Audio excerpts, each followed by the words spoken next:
My neighbor hated my wind chimes. Said they'd disrupted his peace. I took them down. The next morning, my tires were slashed. I knocked on his door. He said, maybe it's karma. I just nodded. 3 days later, I set something in motion he won't see coming. I moved into this neighborhood in Boise last fall. It was supposed to be a fresh start. Divorce finalized, job went remote, and I was done with city noise. Found a small, 2-bedroom house on a quiet street near the edge of town. I liked the trees, the old mailboxes, the sound of birds in the morning. It wasn't perfect, but it was peaceful. The wind chimes were one of the first things I put up. My mom gave them to me before she passed. They weren't big or flashy. Just silver metal tubes with a little blue glass piece in the center. They made this low, soft sound when the wind moved through. I'd sit on the porch with a drink and listen to them. It reminded me of being a kid, honestly. Something about it made me feel okay. Everything was fine for a while. Then Rick moved in. He came in about 2 months after me, across the street. Single, maybe mid-50s. Drove a loud old Dodge truck that looked like it hadn't been washed in years. First time I saw him, he waved. I waved back. That was the last friendly moment we had. It started small. One day he left a note in my mailbox saying my recycling bin was unsightly. I ignored it. Then he knocked on my door a week later, told me my grass was starting to look like a jungle. I mow once a week. He was just finding things to complain about. Then he came for the wind chimes. It was about 8:30 at night. I was watching TV when he knocked. I opened the door and he was standing there with his arms crossed, looking annoyed. "You gonna take those down?" he said. I asked, "Take what down?" He pointed up. "The damn chimes. They're loud." I almost laughed. "They're wind chimes. They keep me up at night. They're barely audible." "Well, I hear them. I don't like noise. I moved out here for peace and quiet." I didn't want to argue. I told him I'd think about it, then shut the door. I didn't take them down. I figured he'd just move on to something else anyway. The next morning, there was a note under my mat. No envelope, just folded paper with block letters written in what looked like marker, "Your chimes are selfish. Remove them or I will." I took them down. Not because I was scared, just because I didn't want any more drama. I figured that'd be the end of it. It wasn't. The very next morning, I came out to go to the store and found both of my front tires slashed. Knife cuts, clean through. Not a slow leak, they were completely flat, sidewalls torn open. I stood there for a minute just staring. Called the cops, filed a report. They asked if I had any enemies. I told them about the neighbor, the note, everything. The officer wrote it down but said without footage or a witness, there wasn't much they could do. So I walked across the street and knocked on Rick's door. He opened right away, like he'd been expecting me. I said, "Did you see anything strange last night? Someone messing with my car?" He smirked. "Maybe it's karma." I didn't say anything. I just nodded and walked back home. That night, I didn't sleep. The next 3 days, I stayed quiet. No wind chimes, no music, no porch lights. I went about my business. But I was planning. Rick made a mistake, he underestimated how much time I have on my hands. I work from home. I've got tech skills. And now I had a reason. 3 days after that tire slash, I started something I knew he wouldn't see coming. I started by watching. Not in a creepy way, just observing. Every morning, Rick left around 6:45 a.m. Same time, same clothes. He'd get in that loud truck and drive off. I looked up the company name on the side of it. Some HVAC place in town. He was gone for at least 10 hours, sometimes longer. I also noticed something else. Every Thursday, a woman came by. Early 30s maybe, dark hair, always in scrubs. She'd park in his driveway, let herself in with a key, and stay about an hour. I figured maybe a home health check or something. Or maybe not. Either way, it felt like something he wouldn't want people asking questions about. I didn't do anything yet. I was patient. Instead, I focused on his weak spots. He had cameras. 2 on the front of the house. None on the back. His Wi-Fi wasn't locked down tight either. A little port scan, a little patience, and I was inside his network. From there, I got access to the feed. I couldn't control the cameras, but I could see what he saw. More importantly, I could see what he didn't. Next, I ordered a prepaid phone. Just a cheap burner. Set up a fake Google Voice number tied to it. I waited until Thursday. When she left, the woman in scrubs. I followed her. Just once. Not far. She lived in a rental complex about 10 minutes away. No ring, no visible signs of a relationship. I didn't approach her. Just got the unit number. Noted it down. Left. Later that night, I texted Rick from the burner. Tell her about me. Or I will. That's all I said. I waited. No response. Didn't expect one. The next day, he looked paranoid. He kept walking out onto his porch, looking both ways. Moved his cameras around. That night, I heard him yelling on the phone. Loud enough that I caught a few words from across the street. Don't know who it is, okay? But I'm telling you, the next morning, his truck was gone again, like usual. But something was different. The blinds on the second floor were shut tight. I could feel the tension, even from my porch. I waited 3 more days before I made my next move. There's a neighborhood Facebook group. Rick's not on it, but a lot of older neighbors are. I joined it quietly months ago. Posted harmless stuff, garden pics, questions about trash pickup. Nobody suspected a thing. One night, I posted this: "Hey neighbors, anyone else have issues with car vandalism lately? I had my tires slashed a few weeks ago." No cameras caught it. I reported it, but just wondering if this is a pattern. The comments came in fast. 3 other people had similar things happen. One guy said his truck was keyed. A woman said her rear window was smashed while parked outside. All within the last month. All on our street. I messaged them privately. Asked about any tension with neighbors. All 3 mentioned Rick. Not directly, just little comments. He once yelled at my husband about leaf blowers. He threatened to report me for noise, even though I was vacuuming. He stares at my kids when they play outside. It's weird.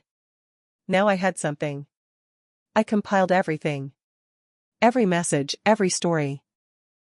I printed the tire report from the police. I even took a screenshot from his own camera. One night, a motion blur passed by the edge of the screen around 2 a.m., the night my tires were slashed.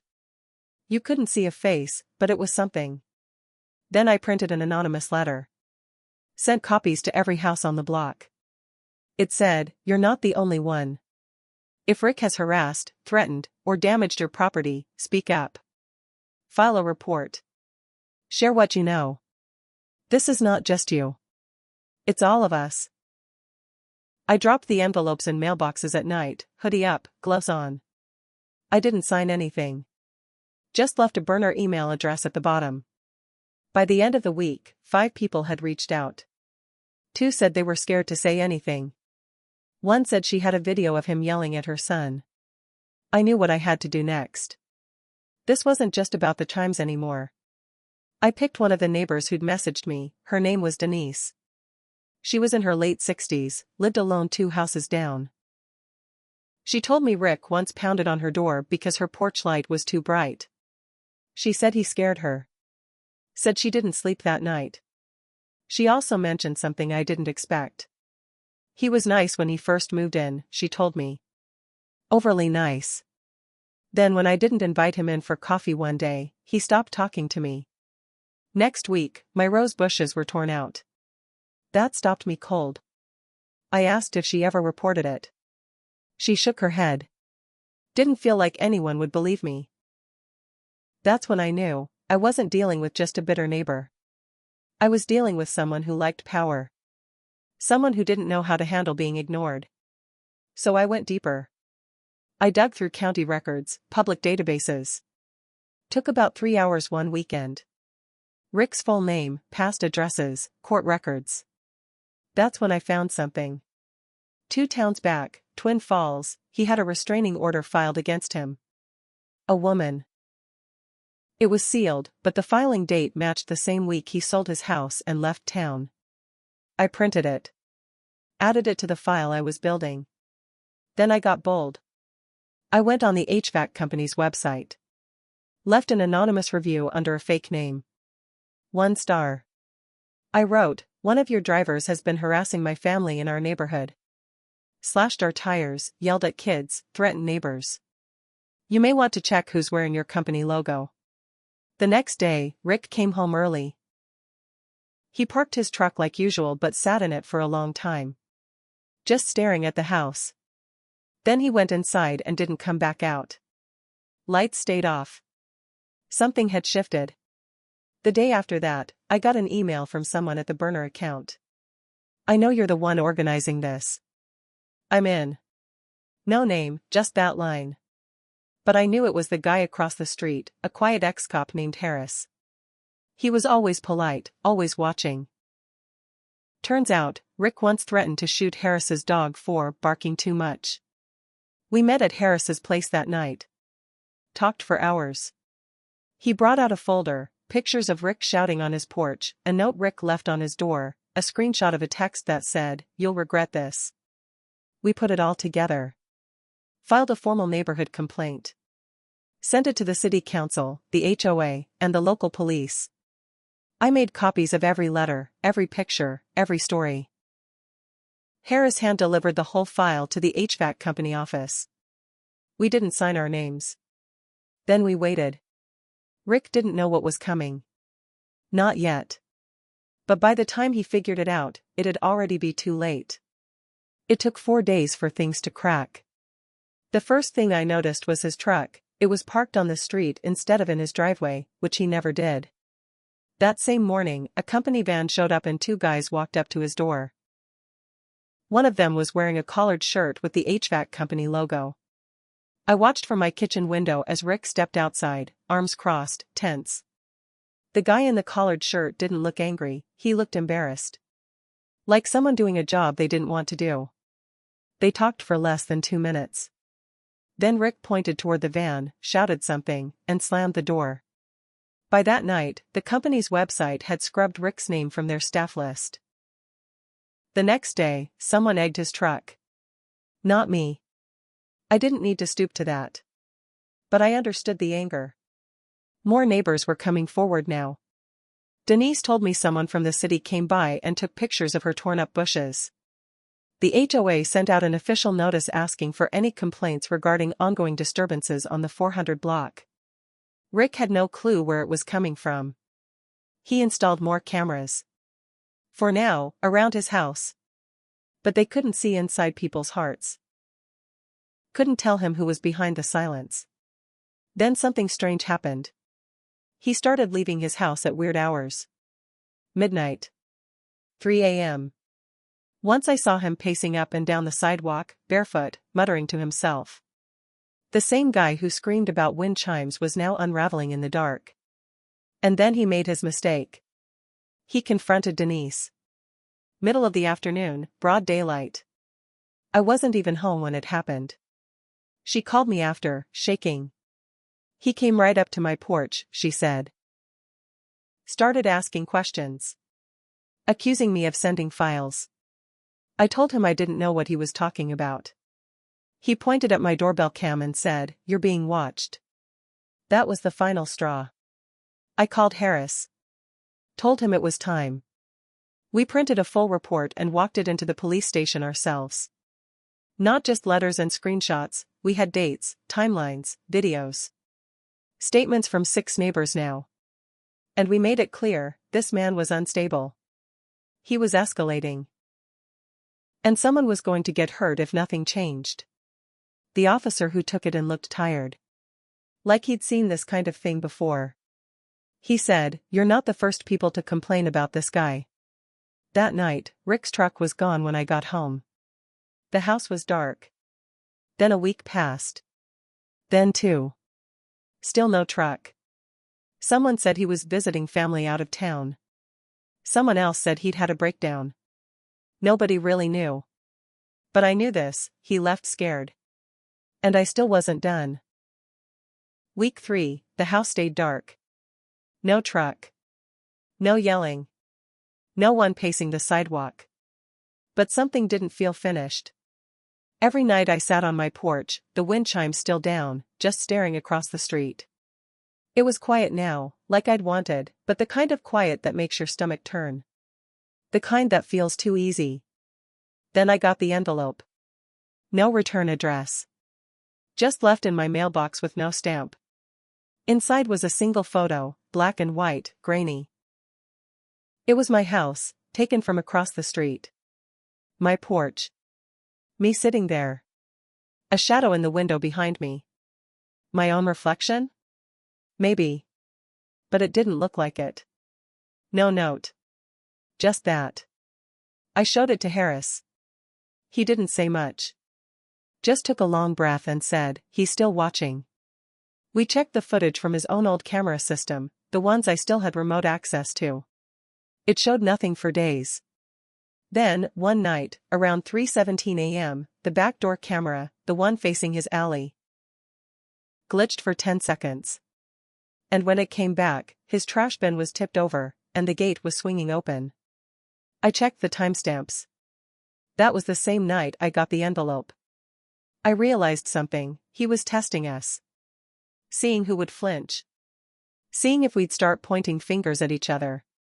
Divide us. Scare us into silence again. But I didn't stop. I went back to the city records and pulled something I'd missed before. A zoning complaint he filed against a nearby duplex 2 months ago. Said it was bringing down the value of the neighborhood. It was denied. The owner of that duplex? A woman named Celia. She was also on the list of neighbors who got the anonymous letter. I found her at her garden the next day. Introduced myself. Told her everything. She didn't hesitate. He showed up at my back door once. No knock. Just stood there. Said he could hear me walking too loud. Told him I'd call the cops. He laughed and said, they won't care. That line stuck with me. They won't care. Maybe they hadn't before. Maybe he'd always counted on that. But this time, he miscalculated. This wasn't one neighbor. This was all of us. That weekend, the neighborhood held a meeting. Not official, just in Harris's garage. 10 people showed up. 10 people with stories. And one by one, they started naming things they'd never reported. Threats. Notes. Property damage. Even a stolen pet that never came back. We wrote it all down. This time, we had a plan. We weren't just reacting anymore. We were building something. The following Monday, we filed the petition. It wasn't just a complaint anymore, it was a formal request for a restraining order on behalf of the neighborhood. Collective documentation. 23 signatures. Statements attached. Harris brought a thumb drive with videos and audio clips. We had names, dates, maps. The whole pattern laid out clearly. The court clerk didn't even blink. She just said, it'll be reviewed. And while we waited, something changed in the air. Neighbors who used to stay quiet started nodding to each other on the street. People walked their dogs past Rick's house again. The porch lights on that block stopped going out early. It was like everyone had been waiting for someone else to stand up first. But Rick? He was still gone. Then, like a bad dream returning, he came back. Late on a Thursday. I heard the truck before I saw it. That same broken muffler rattling down the street. He pulled into the driveway like nothing happened. Got out. Slammed the door. Looked around. He didn't smile. He didn't wave. He just stared at me. I stared back. No fear in me this time. None. He went inside and closed the door. That night, the wind picked up. I stood on my porch with the wind chimes in my hands. For a second, I thought about putting them back up. Just to see what he'd do. But I didn't. Not yet. Because the next morning, something else arrived. A patrol car pulled up outside Rick's house. 2 officers knocked. No yelling. No struggle. Just a quiet, stiff walk to the car. They didn't cuff him. But they took him. And just like that, he was gone again. No one cheered. No one celebrated. We just breathed. Later that day, I got a call. Clerk from the courthouse. The judge had approved the protection order. Citywide. Rick was not allowed within 100 feet of any of our homes. He couldn't contact us. Couldn't retaliate. Couldn't come back. But somehow, I knew he still would. People like Rick don't leave quietly. They wait.